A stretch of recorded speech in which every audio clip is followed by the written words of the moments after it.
Hello and welcome to the next in the series of the MADRA supported fuel management webinars. I'd like to first of all acknowledge country and the traditional owners of this land on which we are meeting tonight, traditional owners past, present and emerging.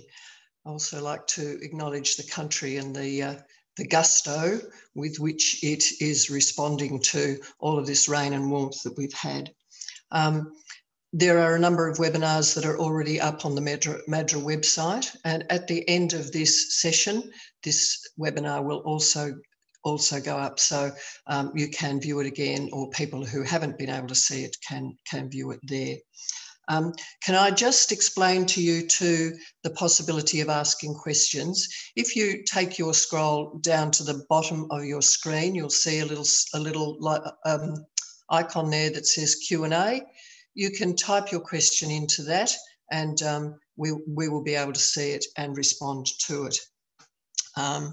I'll be introducing Gail Cumming and Steve Pascoe to ask the questions and to lead that section of tonight's webinar.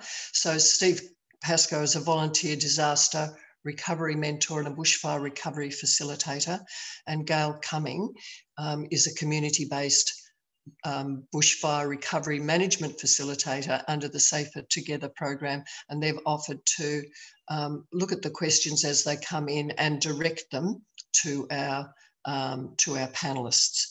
Just to also give you a little more housekeeping, what we've decided to do tonight, after each of the recorded pieces go to air tonight, there will be a small Q&A directed to that panelist and directed specifically to what they've been talking about in their recording. We've also received quite a number of questions prior to the webinar from people asking very specific questions about fuel management and what's happening around Mallacoota to fuel management. Because of that, we've asked a Shire representative to come on board. That's Blanche Evans, who is I'll get this right, emergency management officer with the Shire, and Blanche will talk to us a little bit about some works that the Shire has got in process, but we will also be able to direct questions to Steph and Ross and Greg as appropriate, whether it's private or public land, to answer your questions about what is actually being done for fuel management. And I also just noticed that Shane Turner has been able to join us, who is the Emergency Management Coordinator from the Shire. And Shane is also there available to respond to questions about what the Shire is doing for fuel management. We understand that everyone is concerned about what is being done, so we hope tonight we're able to answer some of those questions. I think that's all I've got to say. So we might go straight to Greg's recording. And Greg, I can see you there. Would you mind turning your video camera off just while we run your recording, and then we'll bring you back on to answer your questions. Thanks, Rowan.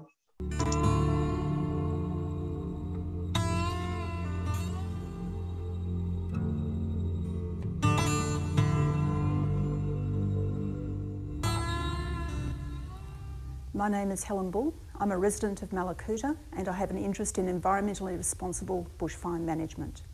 Today I'd like to acknowledge the traditional owners of this land that we're on and their people past, present and future. Today I'm talking with Greg McCarthy. Greg is the bushfire researcher and bushfire behaviour analyst. During the New Year's Eve fire, Greg was helping the incident control team with bushfire predictions. Greg has a long experience with fire in East Gippsland. He's the author of several publications on the effectiveness of fire control and bushfire behaviour. Greg, you have good insight into how fires move and behave. What can you tell us about the New Year's Eve fire? I'll answer it by showing a simulation that it took us a long time to get right in terms of what actually happened at Mallacoota. The shot that I've got behind me is the PDF, which is the export from ArcGIS, and that shows that the fire did a run from Banana Track south of the highway here down to the coast with a northerly wind. It was then picked up by a very strong southwesterly. We were under conditions of extreme dryness over the past 36 months. It had been the driest on record. We had never seen dryness like that in the landscape before. The fire built its own convection column, we think, to about 20,000 feet, and it ran into Mallacoota by about 10 o'clock, Genoa by 7 a.m. and Gypsy Point by about 11 a.m. It took us about 11 runs to get that particular simulation right. Just to show what that actually does, I'm going to swap over to the Phoenix Fire Simulation program, and I've got Phoenix on the laptop here, and Phoenix should show up on the screen, and I'm just going to hit start on the simulation there. You're going to make it bigger? And the simulation's running in the background behind us here. We can see that this is the shape of the fire where it's run with the northerly wind down to the coast from the Banana Track fire. You can now see it's being picked up by the southwesterly change, and it's building its convection column up to about 20,000 feet, and it's running at about walking pace, about 5 kilometres an hour, with rushes to about 7 to 8 kilometres an hour, so nearly running pace towards Mallacoota. You can see the push up the top here, which is running towards Genoa, got into Genoa at about 7 a.m, hit Mallacoota about 10 a.m, and hit Gypsy Point about 11 a.m. Again, conditions of extreme dryness. We measured fuel moisture contents this year down to 4.8. I'd never seen below 5 in East Gippsland before. I had seen below 5 in the Mallee. I'd never seen it in East Gippsland before. I measured 4.8 on the Wiltronics. I went back and measured it again, and I still got 4.8. I just said that's absolutely critical. That means that every last ember, every glowing ember as well as every flaming ember lights a spot fire in front. That's just horrendous conditions. This is the prediction of the PDF that I've exported from ArcGIS using the Phoenix prediction, and it shows again, and I'll run through it again, the fire started from Banana Track over here just south of the highway. It ran with a very strong northerly wind down to the coast. That took it about 5 hours. Once it had hit the coast, it got hit by a very strong southwesterly change. That southwesterly change with the extreme dryness that was in the landscape, and we've just talked about that, fuel moisture's down to less than 5%, which is just critical, means all our glowing embers light in the landscape. It built a convection column up to about 20,000 feet, and it was running towards Genoa, Gypsy Point and Mallacoota at walking pace, about 5 kilometres an hour, with runs up to about 7 to 8 kilometres an hour, so nearly running pace. It was throwing multiple spots ahead of itself. It spotted right over the other side of the lake and burnt parts of Howe Flat over the other side. But this 11th simulation, it took us 11 simulations to get this right, to get the inputs to Phoenix right. But when we got it right, we've got almost exactly what happened here. That is the fire running into Genoa at about 7 o'clock, the fire running into Mallacoota at about 10 o'clock, and the fire running into Gypsy Point at 11 o'clock. That accords extremely well with the records that we had from that day. And so what does this fire tell us about what we need to do to protect our homes and our towns? Fires of this scale and this intensity are basically unstoppable. We have no suppression methods that we can stop a fire of this scale and this intensity. What that means for people in towns is that they need to think about leaving early. I attended a number of sessions at the Marlow CFA shed where I said to people, you must leave early, it's going to be very bad. As well as that, you need to think about people not coming into the area on the bad days. As well as that, we need to think about a multi-pronged approach. We need to think about what other options there might be. The other options that I'm particularly strong about are fire refuges. If we go back to 1939, all of the sawmill crews that had a sawmill dugout, as they were referred to in those days, survived if they had a sawmill dugout. Standards have changed for the current day refuges, and if we were to produce some refuges in places like Mallacoota and Bem River, they would have to be up to the standards that are apparent these days. So basically we need to think about what is going to happen on those really bad days when it's going to be very, very bad, it's going to be very dark, lots of embers, very hard to make decisions. We need to think about getting people into a space where they can make those decisions and live. So fuel management is obviously an important part of that mix as well. We'd like to hear more about the evidence for fuel management, the what, the how, and where. But firstly, I'd like to ask you about, what's the evidence for what fuel layers we need to concentrate on? I can talk to you about fuels in nauseating detail. I happen to have spent an awful lot of time working on fuels over the years. That work comes from the work of, again, the best bushfire brain in Australia, Associate Professor Kevin Tolhurst AM, and Kevin's study in the Wombat was what led us through to the overall fuel hazard guide. I'll just refer to the screen that I've got up here, and what Kevin found in the Wombat is that he got the best long-term effects of his fuel reduction burning from burning the elevated fuel and burning the bark fuels. They made far more difference to the spotting, the flame height and the rate of spread of the fire than the surface and the near surface fuels did. The surface and the near surface fuels were important for the substrate of the fire, and what burns in the flaming front of the fire is all the fine fuel less than 6 millimetres and, the fine dead fuel less than 6 millimetres and the fine live fuel less than 2 to 3 millimetres. That's what burns in the flaming front of the fire. And as you can see, that includes the bark leaves and the twig of the surface fuels, bark leaves and twig and low shrubs and grasses and low bracken for the near surface fuels. It includes the fine pieces of the elevated fuels, and it includes the fine pieces of the bark that are there. The way that we put the fuel hazard guide together was that it was contributed to by a number of people. Andrew Buckley did the elevated fuel, Kevin and Andrew Wilson did the bark fuels, and I did the surface fuels. We then put together the guide into the overall fuel hazard guide. This guide's been accepted all around Australia now as the go-to guide for quick visual assessment of fuels.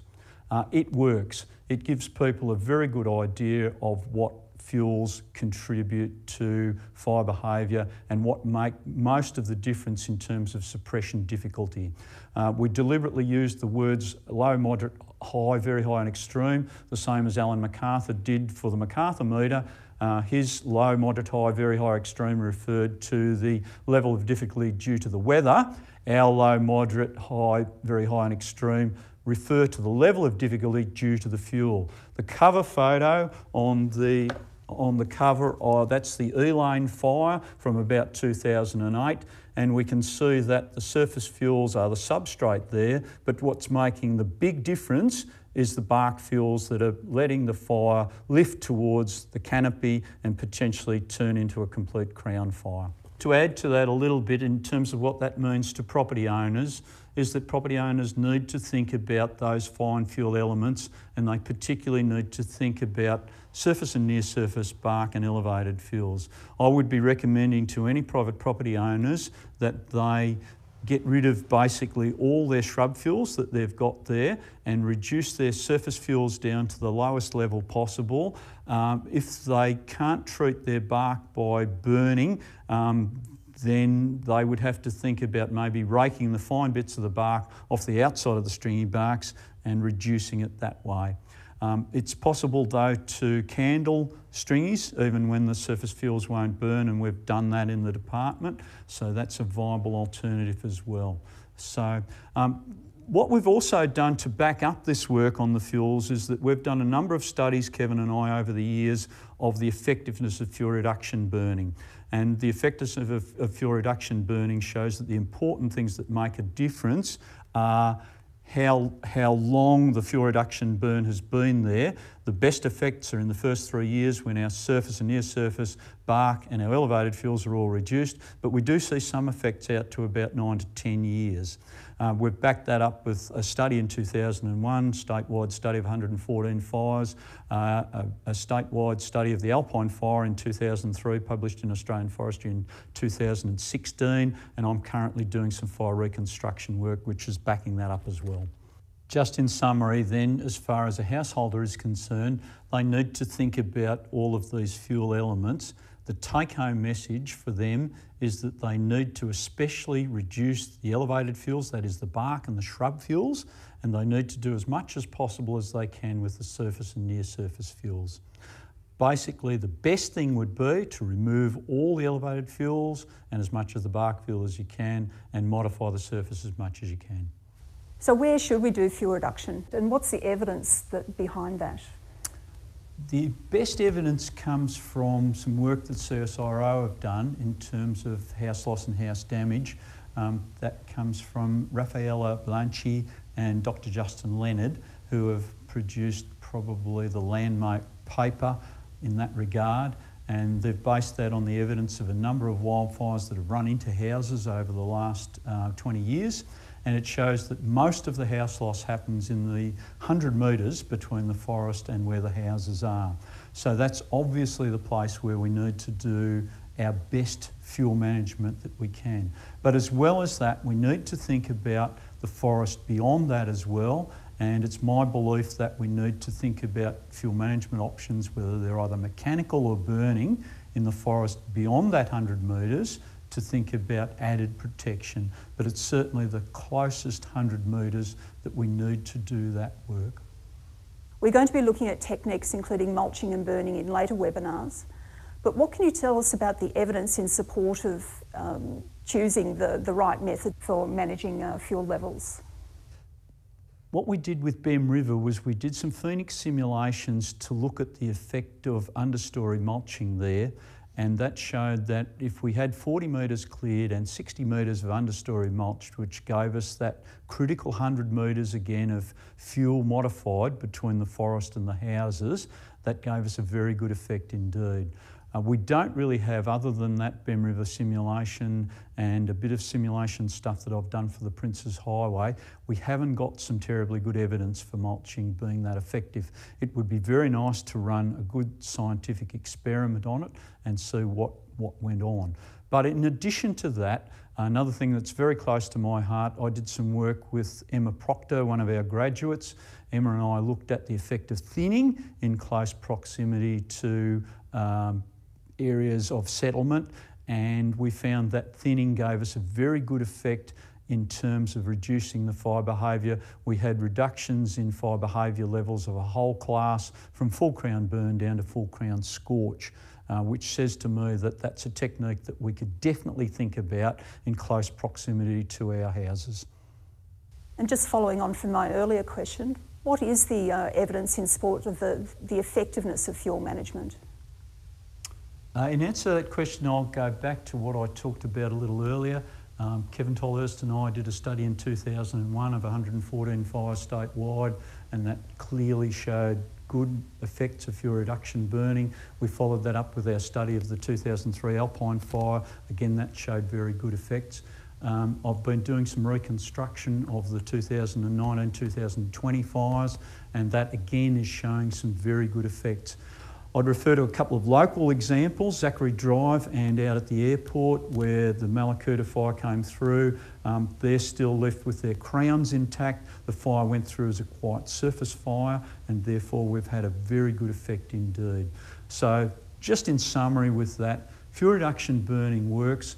The academics that are saying it doesn't work aren't out there on the fire ground when things are turning bad, and they don't have to put fires out. So is more fuel management better? Should we be looking at, for example, 2 kilometre fuel breaks around town? Yes, in fact, the wider the better, but even a 2 kilometre wide break probably wouldn't be far enough to do anything with the longer distance spotting that we get, especially off our longer ribbony barked eucalypts. what we really need to think about is that we need to think about, again, that particularly that 100 metres close to our houses. That's where we really need to do things. But we do also need, as we've already said, think about the broader landscape out there and the way that we treat fuels across the broader landscape. So first 100 metres, definitely the way to go. As well as that, treat the broader landscape back further than that, and hopefully we'll get some better effects in close to our settlements from that combination. Mallacoota is a very special place, and it's the environment around us that helps to make that special. The trees, the forest, the wonderful flowering plants that we've had since the fire. It's home to habitats to some really unique wildlife, scenery that attracts visitors from all over the world, and people come to live here, at least partly for this environment. The sorts of techniques we're talking about in fuel management have real potential to impact on the scenery and the biodiversity around us. And you know, we obviously don't want to see that. What innovative methods can you suggest, or what have other townships used to protect special values like these that we can learn from?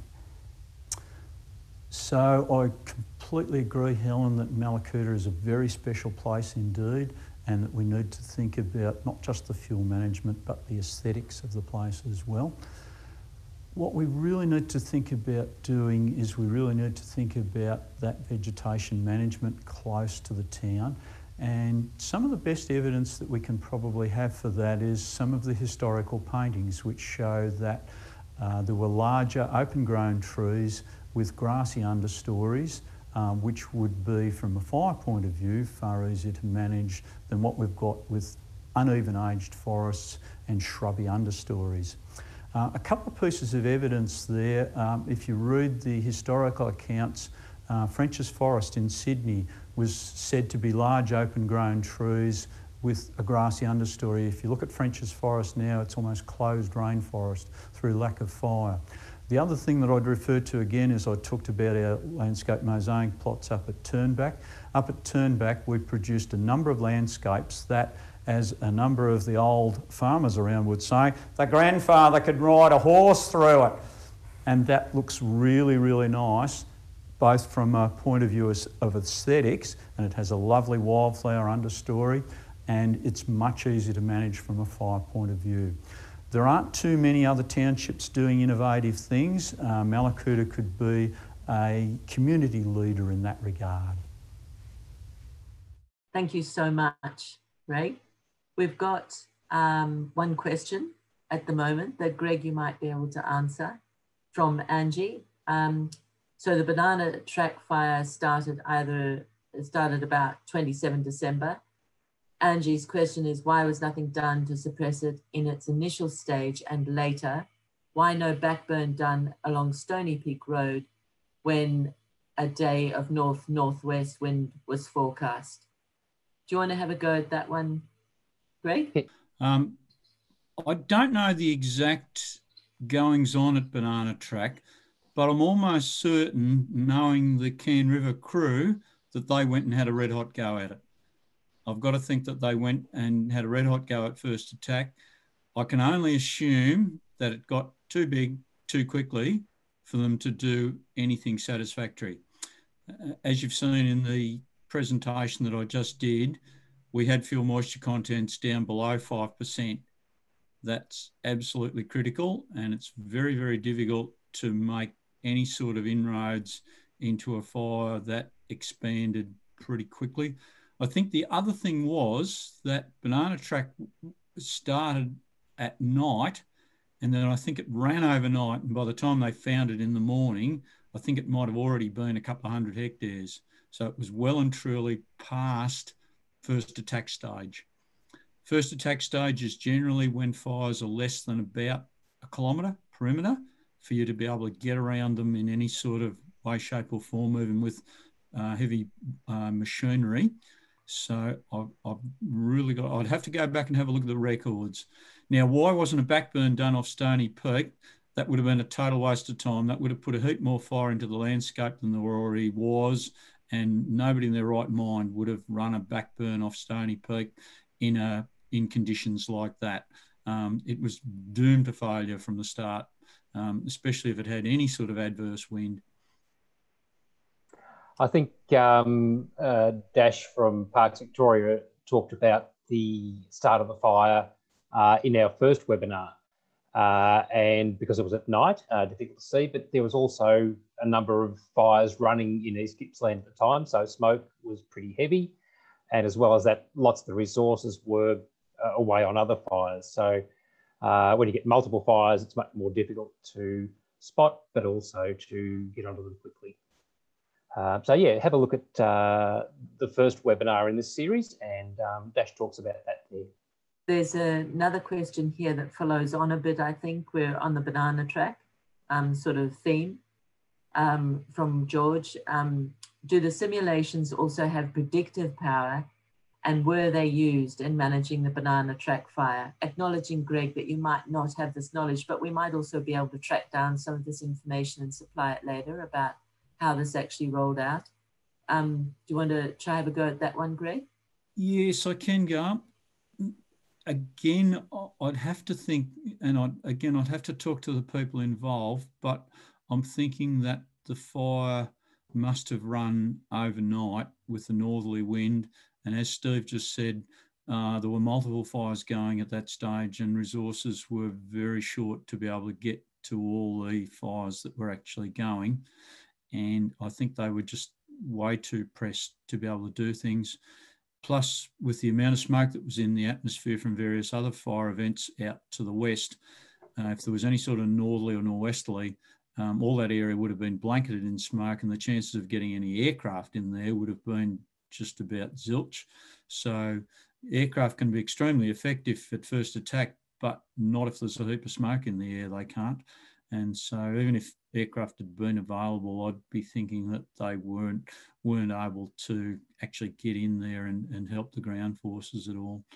And as Steve said, there's probably only 2 or 3 or maybe 4 large bulldozers, because the timber industry has rolled right back in Can River. Once upon a time, we would have been able to call on maybe 10 or 15 D6 sized bulldozers in Can River.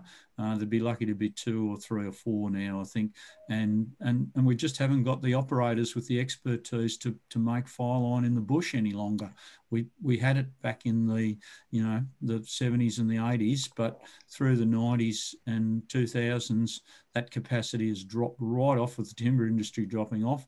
And so we're really, really struggling to get bush competent operators on big machines that can get in there quickly and make fire line effectively. And also, given it was at night, we're very reluctant to commit people onto fire lines overnight these days. Now, sometimes there's good reasons for that, but other times I don't think there's fantastic reasons for it, and that we should be having more of a go at night than we do, but that's another discussion point again, probably. Absolutely. I think we've got a few more minutes for questions from Greg. Someone needs to ring a bell somewhere. But this is just a bit more information from Angie, who is clearly watching this pretty closely. Her comment here is that that fire at Banana Track didn't increase in size for at least 12 hours. A dozer sat at Can and didn't go out. 2 passes of satellite, just 2 individual dots. So that's one comment. And then another comment from Angie. Does DELT use DEA hotspots? Got the impression they didn't know it was there for a day or 2, which aligns with what you were saying, Greg, that it had been going for a while before it was noticed, not mentioned on Vic Emergency for 2 days. I've got to think that that's the case, Gail, and given what else was going on at the time, I think it's unlikely that they did know it was going, or if they knew it was going, they weren't able to easily access it, because I'm fairly sure it wasn't close to a track, the origin of it. And it would have just made it extremely difficult to do anything effective in terms of looking after it. Yeah. Okay. And the DEA hotspots, is dealt Sorry, the DEA, I'm not sure what that is. We might take that one on notice and answer it yeah, I'm not later. sure what that is either. Yeah. All right. Okay, we'll take that on notice. That's all the time we've got for questions from you, Greg. I'm sorry, we've got a few more speakers to come. Yep, that's So fine. thank you. I'll just mute myself now, and if anybody wants to ask anything else, I can try and ask it. While that's going on, I will actually look up the FireWeb records for Banana Track and see if that tells us anything. Great, thank you. Thanks for that, and we can get to that at the end. Thank you. Okay, we're in a little bit of bush that managed not to get burnt in the recent fires, and we're talking to Stephanie Montague, who's a vegetation fire manager with the Country Fire Authority, CFA, and one of the jobs that Steph does is to move into the bush and to assess the risk. And so we thought we might begin by actually looking at the various layers in the bush and determining what its flammability is and how fast a fire might move through the area. So over to you, Steph. Thanks, Lyn. So when CFA goes out and assesses a piece of land for either some fuel treatment or planned burning, we look at a number of factors which will really determine how probable that area is likely to be to experience fire. So one of the things we look at first is on a landscape scale. So how connected is this piece of bushland to the surrounding bushland? Is it directly connected to state forest, or is this little bit of bushland surrounded by grazed paddocks, which would essentially form somewhat of a fire break? When we're talking about fine fuel and surface fuel, we're looking at anything that is less than 6 millimeters in width, or the size of your pinky finger. So here we can see an example of some of this fine fuel. We've got some leaves and some twigs, which is quite available to burn if the conditions are right and if it's dry enough. So if we had a lot of this surface fuel, that will really contribute to how fast a fire will move through this landscape. We also call this the rate of spread.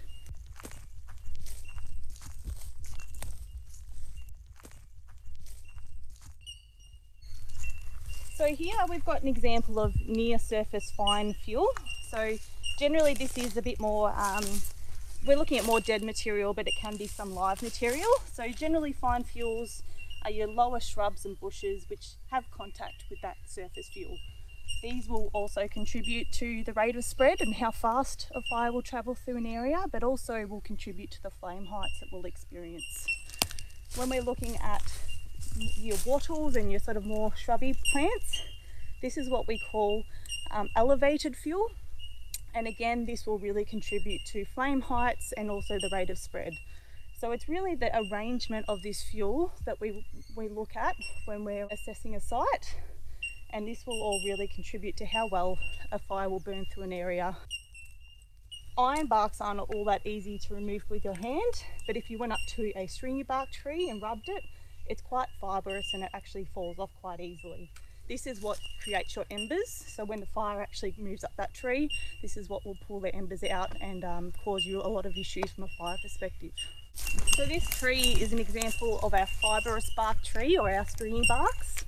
As you can see here, there's been a bit of charring, so it's had some previous fire activity. This is what we really aim for when we're undertaking a planned burn. We really want to see this fibrous bark becoming harder to pull off. This tree we would probably say is actually a high tree hazard at the present moment. Stringy barks will never get below a medium fuel hazard for bark, just because they are so flammable and they do create the ember risk. But you can see around Mallacoota at the moment there is very black charred trunks. This means that over the next few years, the rate of any fire that happens in there won't be a lot of ember attack that will come from those trees. What we're looking for is to reduce the ability for a fire to move from the surface layer and up into the canopy. So by undertaking works like planned burning and mechanical treatments, we can reduce the amount of layers that is present in the bush and therefore help stop the fire from travelling from the surface up into the crown. Ways in which we do this is through reducing the bark hazard. It stops the fire from actually moving from the base of the tree and up. But we also look to treat that near surface and elevated fuel to help reduce the amount of vegetation that the fire can use. We've talked a bit about the decisions you make about whether an area of forest is at risk or not at risk. What about landowners? Can they ring you up and say, look, there's a bit of bush at the back of my place which I think's a risk to me and my household, we'd like you to come and burn it. Are you in a position to do that? We do get a lot of landholders asking for some assistance with managing their fine fuels on their properties. It is certainly something that CFA look at doing and helping out landholders to do that. There are a number of factors though that we need to consider when we're looking at a site. As I mentioned before, the landscape value, whether that actual piece of bush is currently posing a bit of a threat to the local community. It's really important that there are assets that we can contribute to protecting there. There's also a number of legislative requirements that we need to meet. Also a lot of preparation work that we need to undertake to ensure that we can plan the burn as safely as we can for the community, but also to protect our firefighters when they go out on the site. So this might include things like having some established mineral earth tracks around the burn unit to ensure that we can keep the fire within a certain area. We call this a burn unit and burn boundaries. So that ensures that we limit the chances of a fire escaping and impacting on that community. Things like hazardous tree assessments need to be done before we do any burning.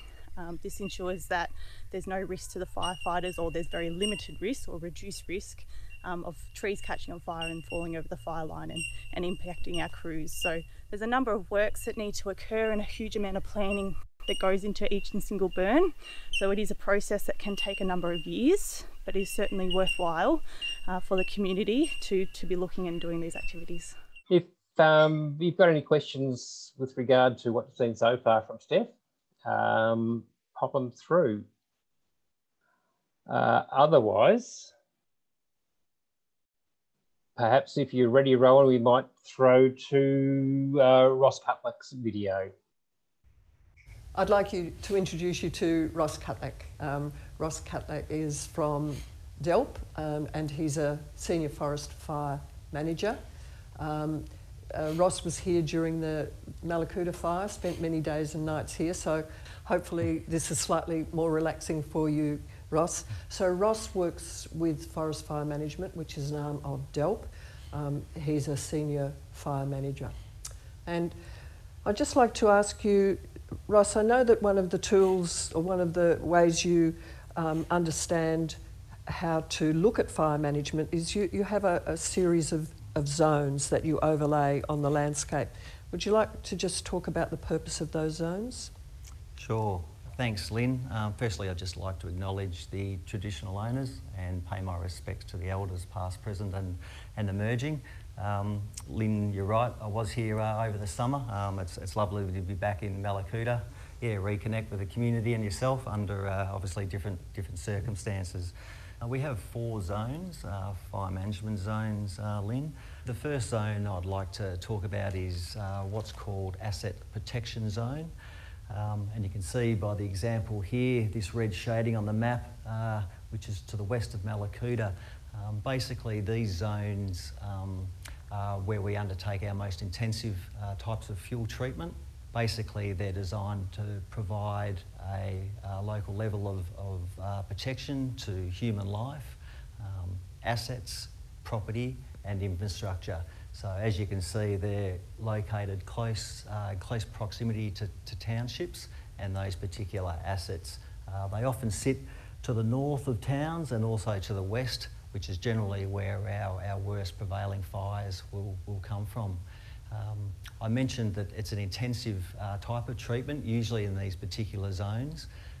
There's a couple of methods that we do use in order to reduce fuels. One of those is through the application of prescribed fire through planned burning. Another type of treatment that we use in these particular zones is mechanical treatment, known as non-burn fuel treatments, where we do understory modification of the particular fuel layers, and using that machinery remove some of those layers and alter the arrangement to give us greater protection and less volatile fuels in those areas. The second zone that I'd like to talk about is what's known as the bushfire moderation zone. Basically, we undertake fuel management in these zones to reduce the speed and intensity of fires, also protect property, especially from ember attack. These zones, as you can see, this red or brown shading here, are placed throughout the landscape, and what they do is they assist the asset protection zones, which often sit behind them. These particular zones, as I said, are designed to stop the speed and intensity of fires. They often sit in the landscape, sort of in corridors running north-south, which helps with the prevention of large running bushfires. Predominantly, they are designed around protection. However, they can have dual benefits in terms of providing value for ecosystem resilience, that type of thing. As I mentioned, with asset protection zones that are quite intensively managed, we find with these particular zones that they're not as managed intensively. So what we're hoping to do in these particular areas is reduce fuels to below either high or below. In order to be able to achieve that, we tend to have to undertake burning in these areas. Again, it varies depending on fuel reaccumulation, but approximately every 8 to 10 years we would revisit these particular zones to get the desired outcome. The third zone I'd like to talk about today is what's referred to as the landscape management zone, which is this, you can see this large portion of the map, the green shading. This particular zone by far is the largest area of zoning that's, I guess, sits within public land. These particular zones often have ecological outcomes or focus attribute to them in terms of burning. What we like to achieve in these zones is a regular patchy sort of, I guess, burnt type of fuel arrangement. So we tend to sort of undertake burning in these zones at a quite frequent period, but low intensity burning is what we're hoping to achieve. As you can see, they sit in the broader landscape.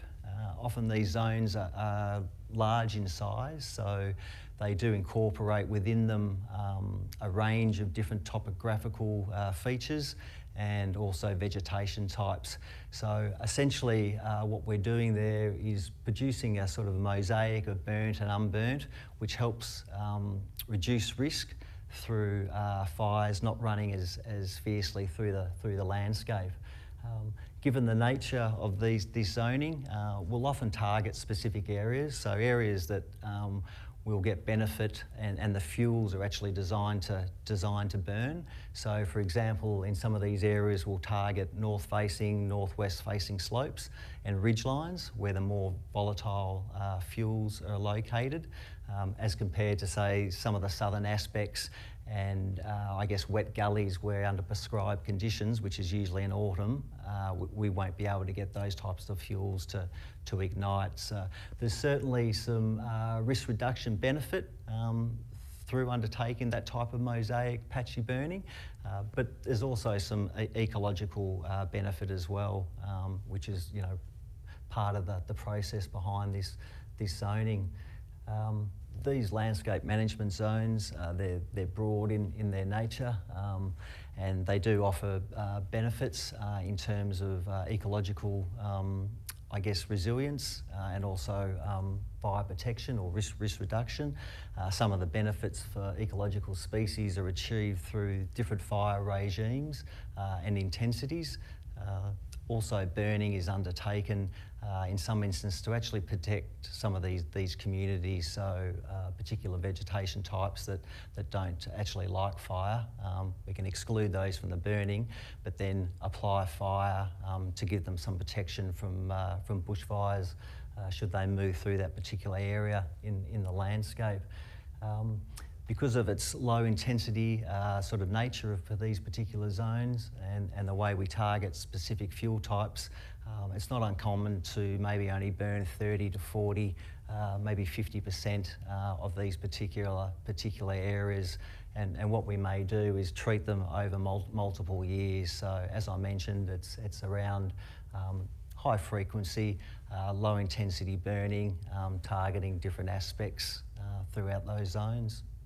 The last zone that I'd like to talk about is what we call the planned burn exclusion zone. So as the name suggests, this is where we don't actively introduce fire. We have this example up here, Jones Creek reference area, and there's also other examples up on the Errinundra Plateau as part of the Errinundra National Park. It's that damp, wet forest that isn't inducive to fire, and as a result, we don't target those specific areas. So, Ross, this is a hypothetical question because I know that you probably don't have zones around this area, but we're right behind some houses, and if you were to mark this as an asset protection zone, I'm really interested specifically and practically in what treatment you would give to this area here. It's a really good question. As we've spoken about with fire management zoning, asset protection zone is critical in what the objectives of that particular zone are and what it achieves. So with asset protection zones, what we're looking to do is to undertake quite an intensive treatment and reduce the overall fuel hazard to at least moderate over a very large proportion of that particular planned area, so maybe sort of even 90% of that area. And how we go about that is there's a couple of different treatments that we can apply.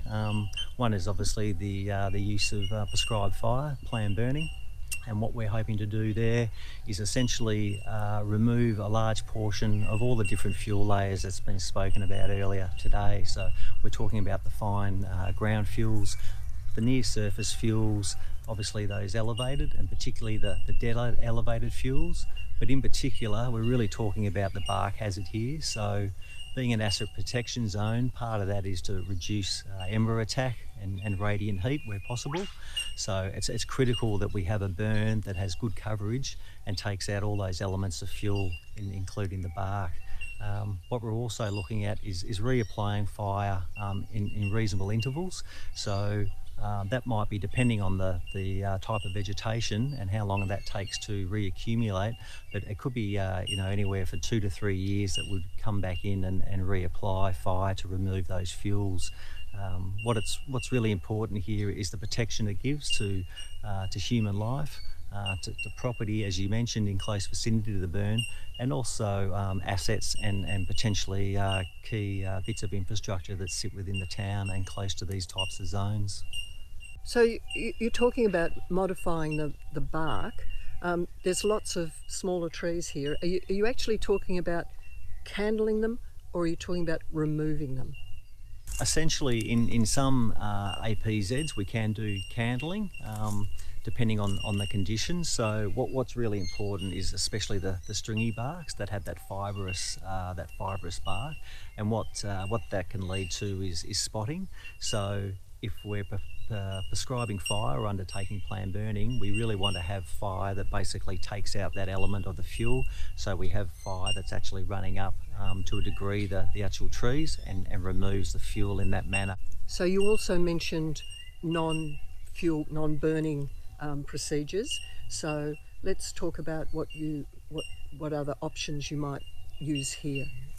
Sure, so that is another some mechanical treatment or non-burn fuel treatment, as it's described, is where we use things like slashes, posi tracks, mechanical bits of machinery essentially, to, I guess, modify the different fuel layers.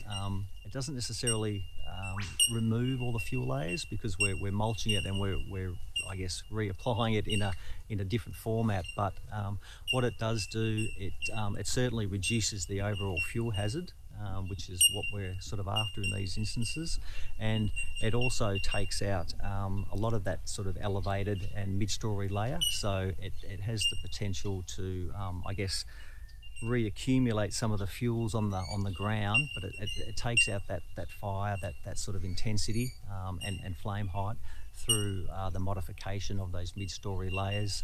And that might be an instance too, because obviously the bark on some of the larger trees would remain. We generally keep obviously a spacing of larger trees. So in that instance where we've still got the bark retained, what we could do is come in and basically do some candling, which is where we're setting fire specifically to the large trees that we've retained to remove that bark hazard. I'm just going to pop in here because I think, Steph, we did shortchange you just a tiny bit. If you'd like to just pop your video and face on, that would be great. You were talking about the process that's involved in CFA actually doing a bit of work on private property, and you're at the point of saying that would be looked at. We were talking about hazardous trees, etc., etc.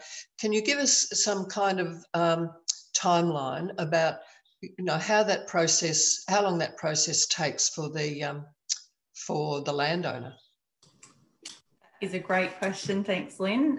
Yeah, look, it is a long time. It's certainly not a let's try and get it done before the FDP comes in, the fire danger period. We have a lot of legislative requirements that we need to meet as CFA and agencies. So for every planned burn or treatment that we do, we need to undertake some cultural heritage and biodiversity checks. So that takes a number of months. We may need to apply for some permits depending on what is present at the site. There's also a lot of maybe native vegetation permits that we may need to get if we're looking at alternative treatments such as mulching. And then of course the time to actually plan this and prepare a site. So there's a lot of work which goes into establishing what works need to be done, selecting a contractor to be able to undertake those works and scheduling them out. So we run, as do Forest Fire Management, on a 3-year rotation. So we have a program called the Joint Fuel Management Program, and that's a public document that can be sourced on Forest Fire Management's website that the public has access to. So that's essentially it's showing the community where we'll be undertaking works for the next 3 years. So we'll continually review that each year and reschedule certain treatments for a 3-year period. Look, thanks for that answer, Steph, because I know it's terribly frustrating when you can see, work that needs to be done and you go through the process of getting it done and it's time consuming, but that certainly explains some of the OH&S as well as, well, their bureaucratic reasons and they're legislated and they have to be gone through. I know it's frustrating, but thanks for clarifying it for us. No worries. Thanks, Lyn. And Gail, over to you. There might be, I think Steve might have a question here, but I just wanted to make a housekeeping comment, and that was that video was really slowing down and getting a bit jumpy for quite a few people, and that's because we're heading into high use time with the bandwidth in Mallacoota, so apologies for that. But you will be able to access these clips afterwards. Thanks, El. Hey, Ross, I may have been clicking buttons and reading chats at the time when you were talking about it, but what are the actual fuel management prescriptions? What are the objectives and what are you trying to do in the asset protection zone? What sort of intensity? How often do you think fuel management to be done? Yeah, thanks, Steve. Good evening, all. So basically, asset protection zones are about, using intensive fuel treatment to provide localised protection to essentially life and property and assets and critical infrastructure. So what we're doing, we're looking at overall fuel hazards, and once they get to a trigger point for asset protection zones, it's sort of we want to keep fuels at the moderate level, as Greg described, with his overall fuel hazard or below. So that's an indication that we need to apply some type of fuel reduction, as I said, whether it be through burning or actually through a mechanical treatment. And we look at trying to get a coverage of, it depends a little bit on the vegetation, but essentially 80–90% of the particular areas that are targeted for treatment. So it's a quite a high intensive treatment, and it's designed to remove as much of the fuel as possible over that area. Generally, they're smaller units in size. As a general speaking, they sit close to private assets, that sort of community interface. So they're usually not huge areas, but that's generally the type of, I guess, percentage of coverage we're looking for. In terms of reapplying fire, again, it depends on the vegetation type that we're treating. It's gauged by, once the fuels again hit that particular trigger of moderate or higher, then we would reintroduce fire or a mulching. So on average, again, depending a little bit on the vegetation, but somewhere between 3 to 5 years would be on average where we might look at reintroducing fire into asset protection zones. Terrific, thanks. And my own observations are, and I know it's a challenge for fire management agencies, conducting burns close to settlements is quite challenging, and the windows of opportunity are quite small. So mulching is a real option. What's your thoughts on mulching as well as burning, I guess, or instead of burning? Yeah, Steve, I think you're right. I think you know, these small burn, although they might be small in nature, but they're extremely as you said, resource hungry. It takes a lot of planning and a lot of resources to conduct those burns. I think you know, you're also limited, as you said, with conditions. So, you know, potentially, as we've experienced over the last few years, of that underlying dryness, really challenging, especially when it's hard up against assets.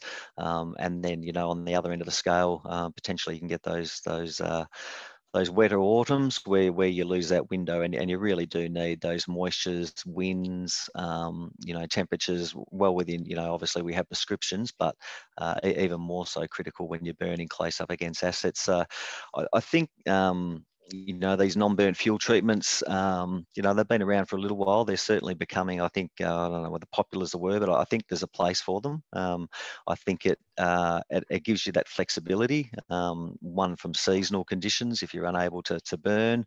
It certainly, you know, once they're set up, they're not as resource hungry, and I think it's not necessarily a one-stop solution. I think Greg alluded to that, but I think there's some real merit for those type of applications in conjunction with burning. And I use the example at Bem River where we, you know, there's a non-burn fuel treatment, and then there's an asset protection zone that sits behind it. So certainly, I think we're going to see more and more non-burn, you know, mechanical treatment, and I think in those asset protection zones and hard up against infrastructure, it's a real benefit and a good way to help you know, reduce risk in those areas. Tremendous, thanks, Ross. Should we introduce Blanche, perhaps? Maybe we'll bring our panel on board. So. Perhaps Greg, Shane, Blanche and Steph, do you think? Well, perhaps Steve, we could get Blanche to talk now about the specific application councils made for funding, very specific works around Shady Gully and Terra Nova. Yeah. Thanks, Ross. We'll bring you back on in a minute. Yeah. No worries. Appreciate it. Thank you. Hey, Blanche. Hi all, and thank you for the invite. I've actually found it very interesting listening to this. Have I got my camera on? Yep. You're not missing anything if it's not. I just thought, yeah, some good news. There was a Safer Together, we're having fuel management a project, and there was funding available. So yours truly set about writing the funding application, and we were successful. So there's funding now available for us for some fuel management around the Mallacoota township. So this funding opportunity will be in conjunction with the Mallacoota Township Bushfire Fuel Management Planning Group, which has Lyn and I'm not sure who, what other Mallacoota people are on that group, but we've also got agencies like DELP, CFA, Parks Vic. So it'll be a joint type of project. Now, the discussions that the Mallacoota Township Bushfire Fuel Management Planning Group have had has been around strengthening up the Terra Nova Drive fire break and then doing extra work along the rear of the houses along Bastion Point Road. So these works will entail mulching along the current break, a further 10 metres in without any removal of trees. So creating a managed barrier with little to no middle fuels and hopefully reducing that radiant heat for those residences.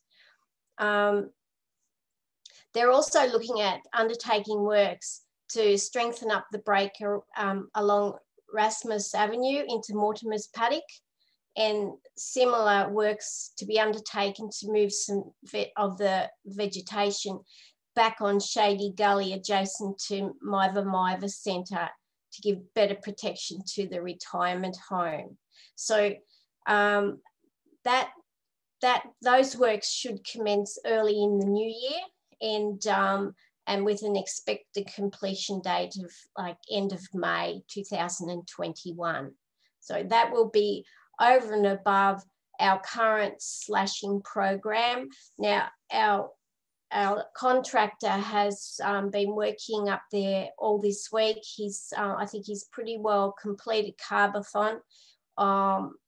And there's a whole list of roads that he's been contracted to slash as part of the regular slashing works. So I think that probably outlines it pretty well. Is there any questions? We've had a few comments come through. I'm not quite, it might be you, Blanche, or Greg or Ross who answers them. But just the point that there's an opportunity now to mulch post-fire emergent species. And another question, I think it's about hazardous trees, not quite finished, but that there are still hazardous trees around that need to be cleared up.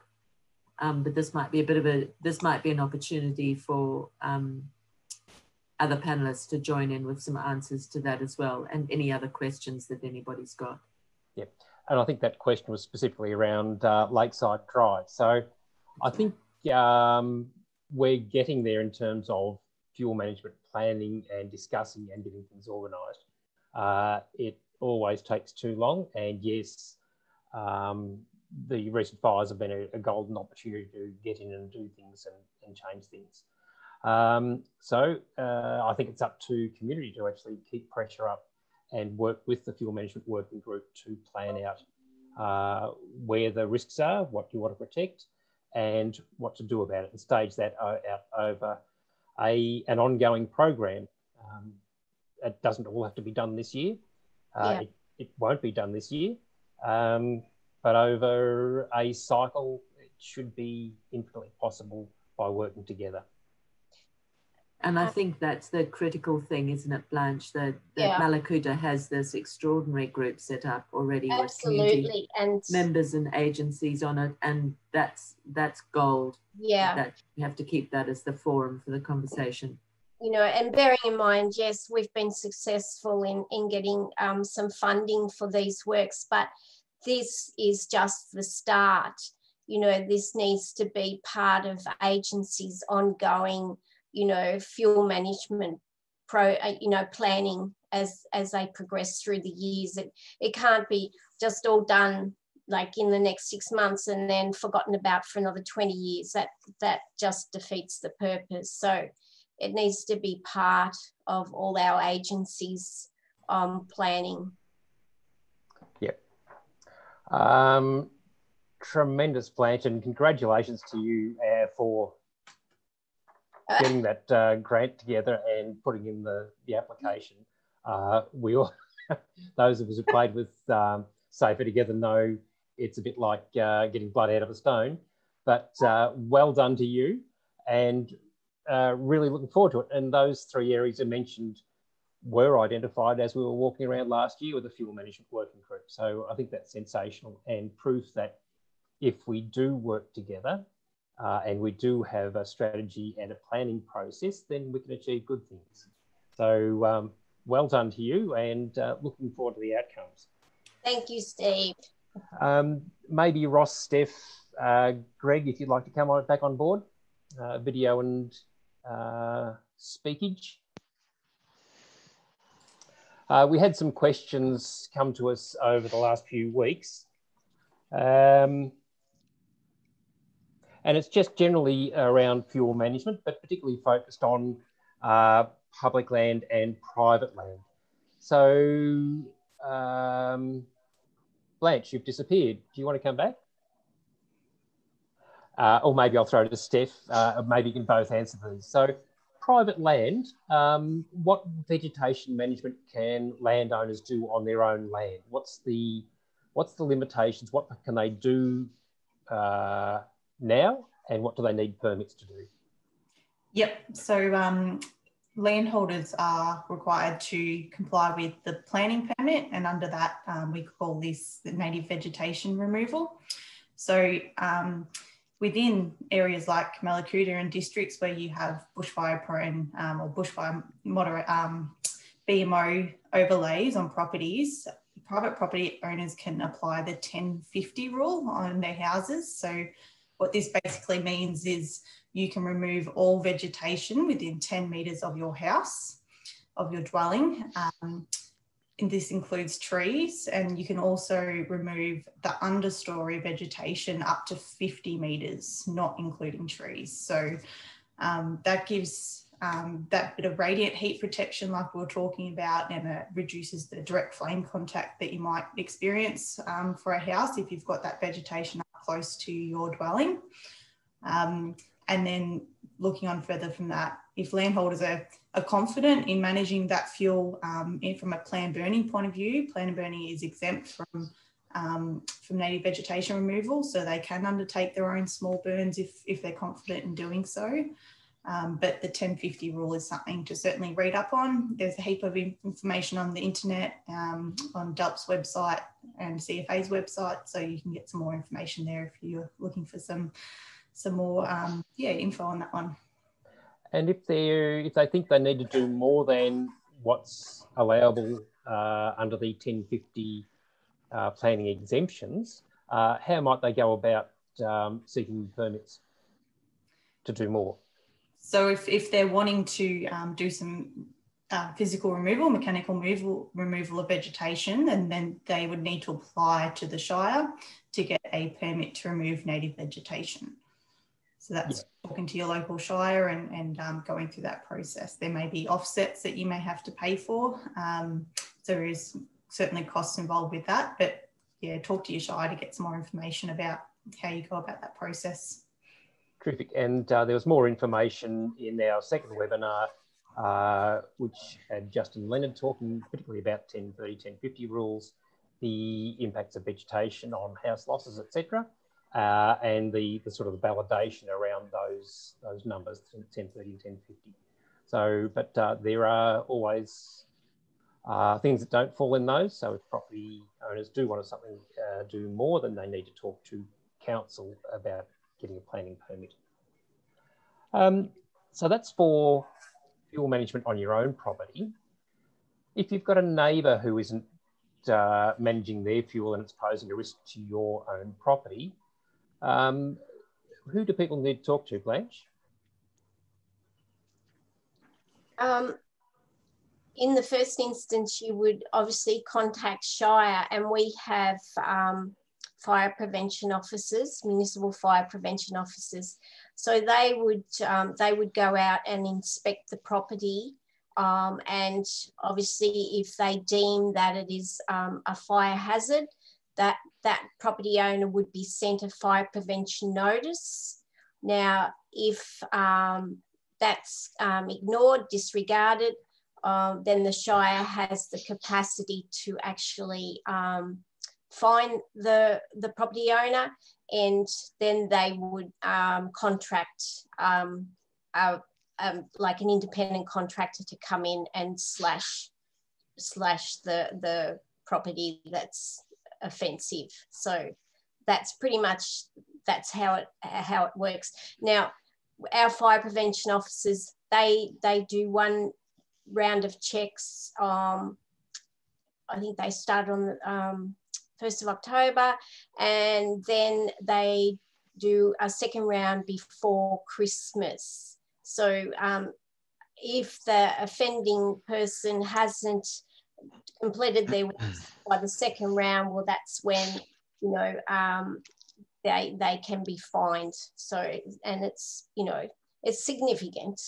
I don't think I'd like to be getting a fine just before Christmas. So, and yes, and if it's particularly bad, well, then we would contract one of our contractors to go and slash. Terrific. There's a couple of questions from Rob about Shady Gully, and it's always been a question when I've been down there looking at it. And there's been sort of some questions about who actually owns it and who has responsibility for it.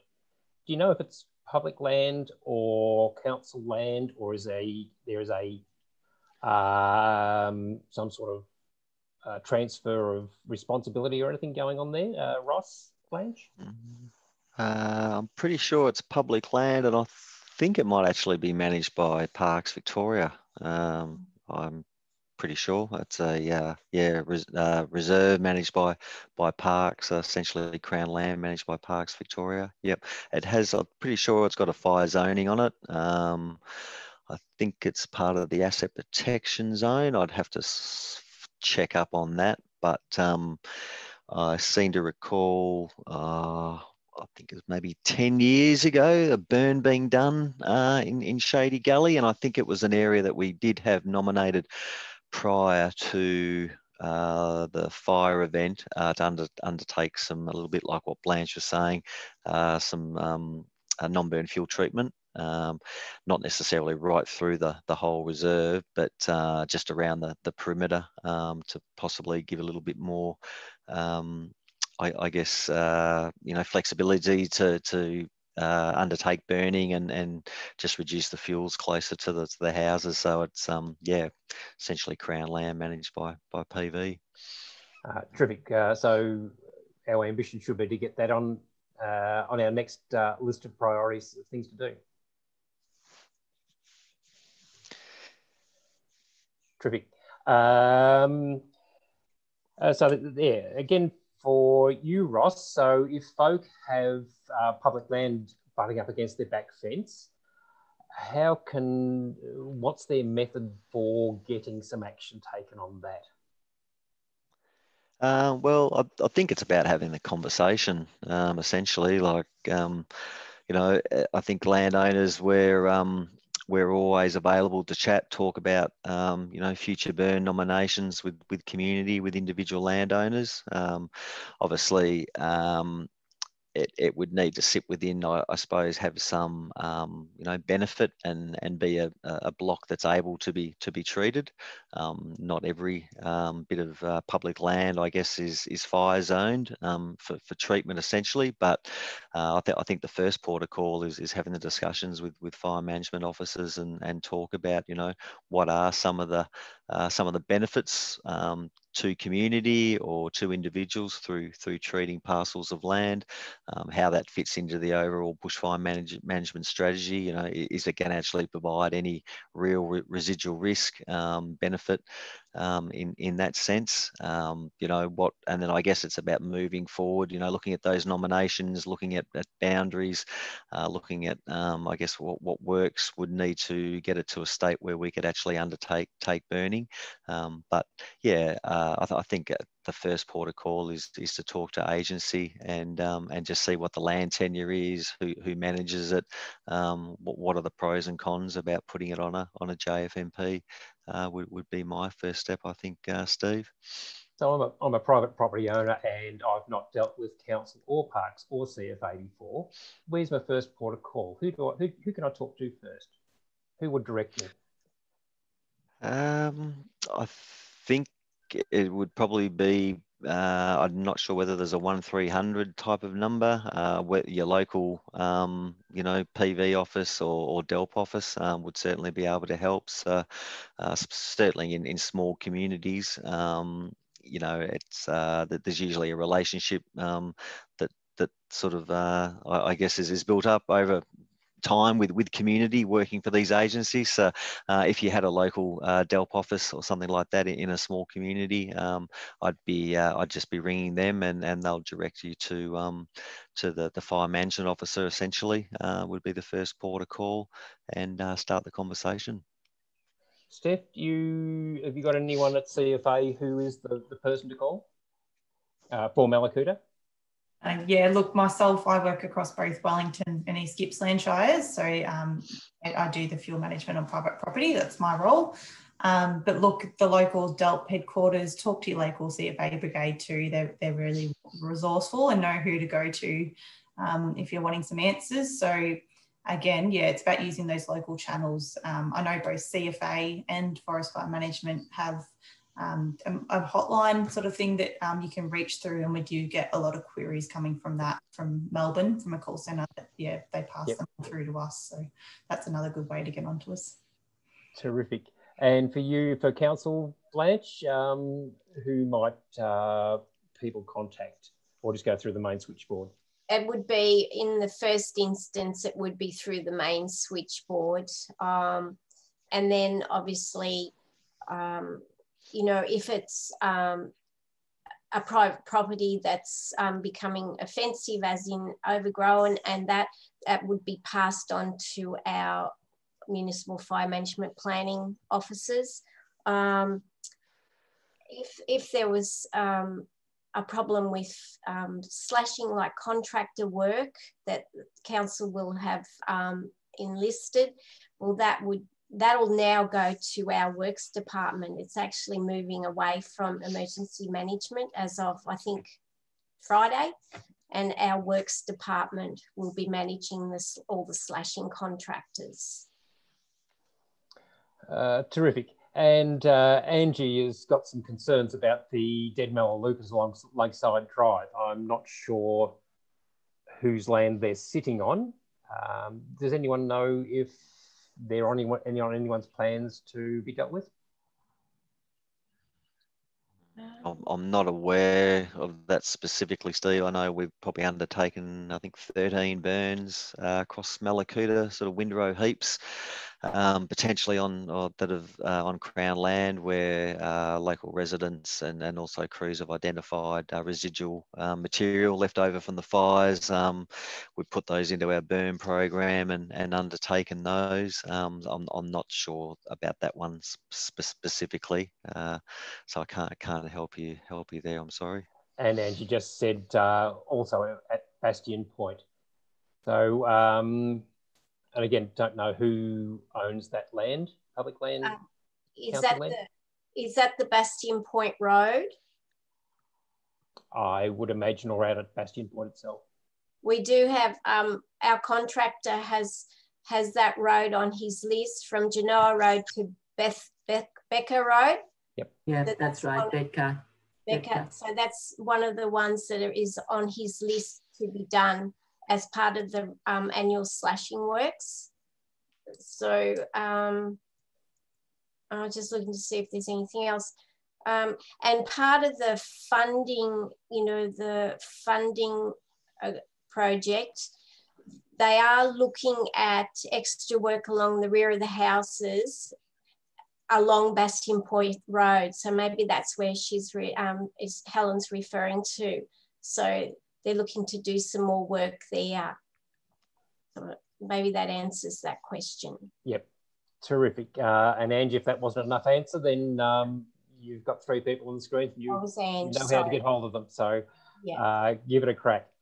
All right, I think that's about enough. We'll throw back to Lyn for the wrapping up. Thanks, Steve. Well, thank you everyone for a really good conversation, and I hope we've managed to at least get in the ballpark for some of your questions. I think everybody's tried hard to be as honest as possible. I know things are very slow and it does appear as if nothing's happening, but there is a lot of work being done in the background, a lot of discussions with community and with the agencies about how and where and why we're going to actually put fuel management into practice. And it is a long process because it's a process of communication, a process of people in the community saying this is what we want, and others saying, well, hold on, we need to talk about it like this. And Angie, we're looking forward to you being involved in that conversation over the next little while. So thank you everyone for Helen, coming on board. Lyn, before just before we go, just got a bit of extra information from Greg McCarthy here about Banana Track. Is Greg, Greg, would you like to say that out loud for participants just before we go? Yes, I've just found one of the predictions I did for Banana Track. It looks like Banana Track was already 400 hectares by the time anybody got anywhere near it, so it was well beyond first attack. At its closest point, it was about 7 kilometres away from Stony Peak. If anybody had thought about a backburn off Stony Peak that next day when the southwesterly ran, they would have produced an even bigger convection column that would have chucked spots even quicker into the border in New South Wales. So that would have been a total waste of time. The prediction that I did was based on the gridded weather showed it busted up over the highway with a due southerly, but as we know, it was actually southwesterly, which ran it into Coota and Genoa and Gypsy Point. Thanks, Greg. Fantastic, Greg. Thanks for doing that bit of homework in the background. And I think combining that with what Dash said about low visibility, I think Dash said that there were actually 2 passes of, or a number of passes of planes over the fire in the initial stages. But it was just really, really too big to do anything about. So, okay, I hope that's answered those questions that we've got. And if not, feel free to send them back through to me, and we'll see what we can do. Thank you very much for joining us, and it's been an invigorating discussion. And thank you everybody for your time. Thanks, Lyn. Thanks, everyone. Have a good evening. Thanks, Lyn. Thanks, everyone. Thank you, Lyn. Thank you.